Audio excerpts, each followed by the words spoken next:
দেখবেন যেই ঘরে নারী থাকতে পারে না ওই ঘরটা উস্কো খুস্কো, রুক্ষ, ভালোবাসার ছোঁয়া নাই, ওই ঘরের মধ্যে মাধুর্যতা নাই, প্রেম নাই, মমতা নাই, সব কেমন যেন অগোছালো। কারণ নারীর হাত পেলে একটা ঘর যেরকম সুন্দর হয়, নারীর হাত না লাগলে ঘরটাকে ওই রকম সুন্দর করে সাজানো যায়। মাঝে মাঝে আমরাও ঘরকে পরিচ্ছন্ন করতে চাই, কিন্তু মেয়েরা যেমন করে সাজায় আমরা তেমন করে পারি নাকি?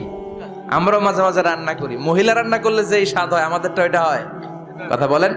এজন্য আল্লাহ বললেন ওয়াকারনা ফি বুয়ুতিকুন্না, ঘরে থাকবা, পুরুষরা থাকবে বাইরে, তোমরা প্রয়োজনে বাইরে যাবা। আর পুরুষরা রাত্রি বেলায় বিশ্রামের প্রয়োজনে ঘরে আসবে। কার কথা?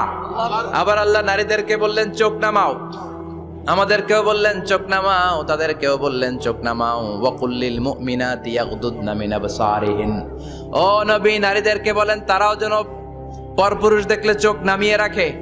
ওয়াহফাজনা ফুরুজাহুন্না, তারা যেন তাদের প্রাইভেটসকে হেফাজত করে। ওয়ালা ইউবদিনা জিনাতাহুন্না ইল্লা মা যাহারা মিনহা, দেহের সৌন্দর্য যেন বের না করে দেয়। ওয়ালিয়াদরিবনা বিখুমুরিহিন্না আলা জুয়ুবিহিন্না, আর তাদের বুকের উপরে যেন একটা চাদর নামিয়ে দেয়। সুবহানাল্লাহ। ওড়নাটা যেন উন্নত